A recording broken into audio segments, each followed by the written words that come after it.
मरने के बाद क़यामत के मैदान में अल्लाह रब्बुल इज्जत आपसे ये नहीं पूछेंगे कि आपने अपने बच्चों के लिए माल जमा किया कि नहीं किया, आपने अपने बच्चों के लिए जमीन खरीदी कि नहीं खरीदी, आपने अपने बच्चों की आराइश के लिए महल बनाए या नहीं बनाए, आपने अपने बच्चे की मुस्तकबिल के लिए कोई ऐसे रास्ते हमवार किए या नहीं किए जिनकी वजह से उन्हें जिंदगी गुजारना आसान हो जाए। ये सवाल नहीं पूछा जाएगा। कितना आपने माल छोड़ा, क्या कमाया, क्या दिया, नहीं दिया, इन चीजों के बारे में कोई सवाल नहीं होगा आपसे। लेकिन मेरे भाइयों दोस्तों, सवाल होगा आपसे, हर इंसान से सवाल होगा। सवाल किस चीज के बारे में होगा? सवाल इस चीज के बारे में होगा कि आपने अपने बच्चों को दीनदार बनाया या नहीं बनाया।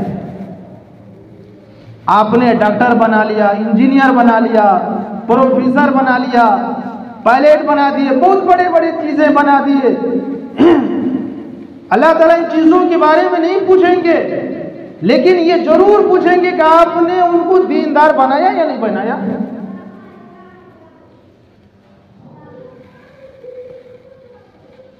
इसलिए मेरे भाइयों बुजुर्ग दोस्तों, दीनदार बनाना इसलिए जरूरी है।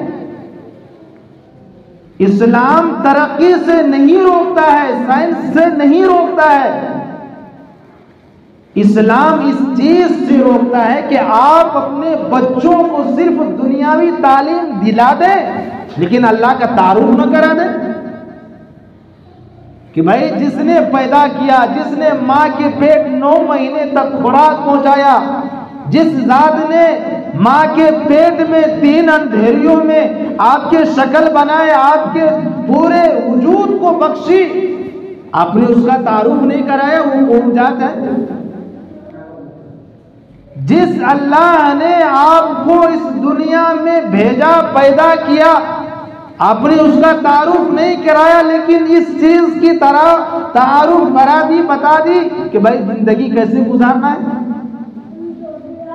अगर कमाओगे नहीं तो कैसे मर जाओगे। इस चीज की आपने तारुफ करा दी, लेकिन इस चीज के बारे में आपने नहीं बताया कि भाई कोई रब भी है जिन्होंने तुमको पैदा किया। इसके लिए मेरे भाइयों दोस्तों, सबसे पहले हमें और आपको दीनदार बनना पड़ेगा। और दीनदार हम घर में बैठे रहते हुए नहीं बन सकते, मुश्किल है। क्योंकि मेरे भाइयों दोस्तों, हर चीज की परेशानियां होती हैं। इसीलिए तो मेरे भाइयों दोस्तों, देखिए ना, किताबों में तारीख उलट कर देखिए कि हर अंबिया ने हिजरत की है। क्या जरूरत थी हिजरत करने की? सहाबा कराम को क्या जरूरत थी हिजरत करने की? यहां तक कि आदम अलैहिस्सलाम ने भी हिजरत की, जन्नत से दुनिया में आए। तो मेरे भाइयों दोस्तों, दीनदार बनने के लिए हिजरत करना पड़ेगा। जब तक आप माल के पास बैठे रहेंगे, माल की मोहब्बत आपके दिलों से नहीं निकलेगी। जब माल को छोड़ेंगे, औलाद को छोड़ेंगे, घरों को छोड़ेंगे, अल्लाह के रास्ते में दर बदर फिरेंगे, फिर अल्लाह ताला बात को समझाएंगे। तो सबसे पहले मेरे भाइयों दोस्तों, अपने आप को दीनदार बनाएं, अल्लाह के रास्ते में खुरूज करें।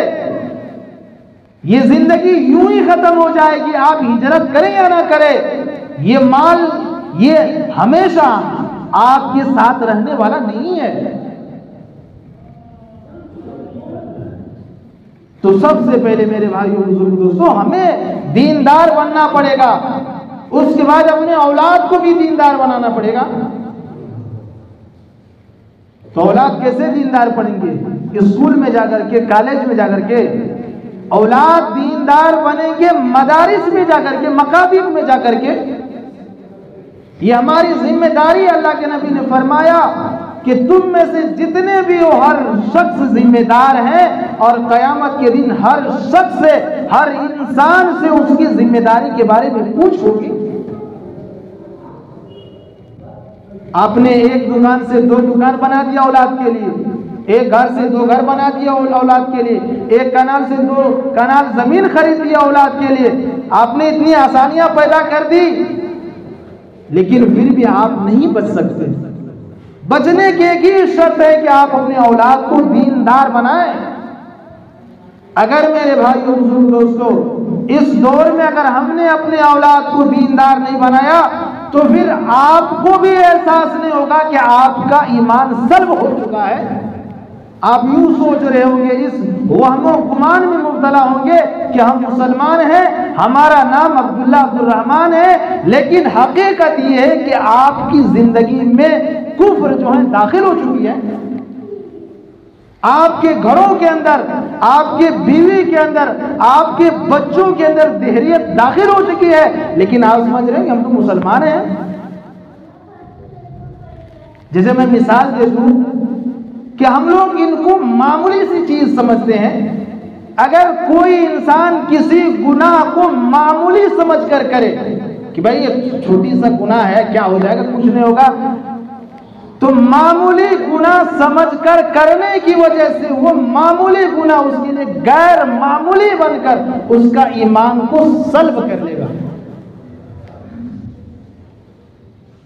जैसे हम लोगों के रस्मी तौर पर हमारे माहौल में जो एक रिवाज आ गया, हम लोग जो हमारे नौजवान जिस रिवाज के अंदर मुब्तला हो गए हैं, हम लोग उसको कोई बड़ा चीज नहीं समझते हैं, लेकिन इन्हीं मामूली चीजों के रास्ते से हमारे घरों के अंदर जो है कुफ्र और शिर्क और बिदअत दाखिल होती है।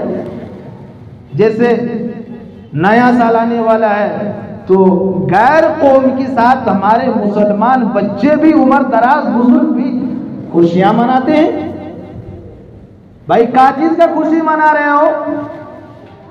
अब हमारे माहौल में ये भी रिवाज आ गया है कि भाई बर्थडे भी मनाओ, साल मुकम्मल हो जाए खुशी मनाओ पूरे घर के अंदर, रिश्तेदारों को इनवाइट करो, बुलाओ, दावत दो, सारे खुशियां मनाओ।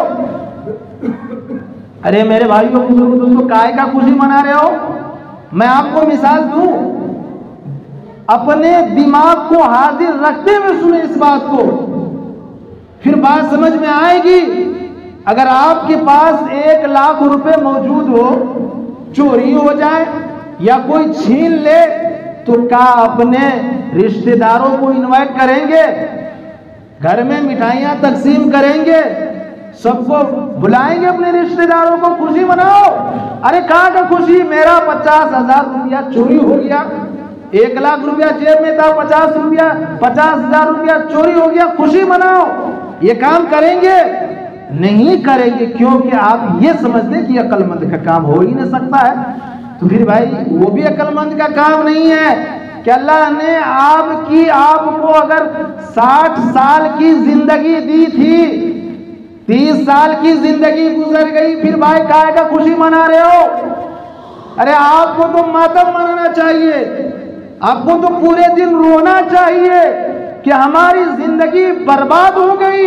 अरे हम तो तबाह हो गए, हम तो तबाह हो गए कि 60 साल की जिंदगी में 30 साल की जिंदगी खत्म हो गई, अल्लाह की नाफरमानी में गुजर गई। अरे मेरे रिश्तेदारों, मुझे बताओ अब क्या करना है कि हमें अफसोस ना करना पड़े, हमें पछतावा ना हो? ये करना चाहिए था हमें, बजाय खुशी मनाने के। यही चीज है मेरे भाइयों दोस्तों जो हमारे घरों के अंदर दाखिल हो रहा है, लेकिन हमें एहसास नहीं हो रहा। हमारे दूसरों खुशी से देख रहे हैं, हमारे बच्चे खुशी मना रहे। ये हमारी जिम्मेदारी इन चीजों को रोकना, इन्हीं चीजों के रास्ते से, ये मामूली चीजों के रास्ते से हमारे घरों के अंदर, हमारे बच्चों के अंदर, हमारे जो घर के मस्तूरात है उसकी जिंदगी के अंदर, और खुद आखिर में हमारी जिंदगी के अंदर ये कुफ्र, शिर्क, देहरियत दाखिल हो जाएगी, हमें एहसास तक नहीं होगा।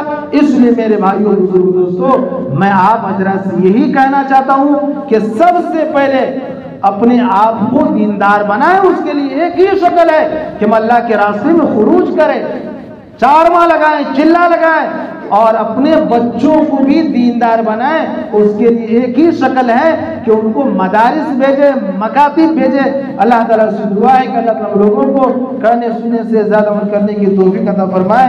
व आखिरु दवाना अनिल हम्दुलिल्लाहि रब्बिल आलमीन।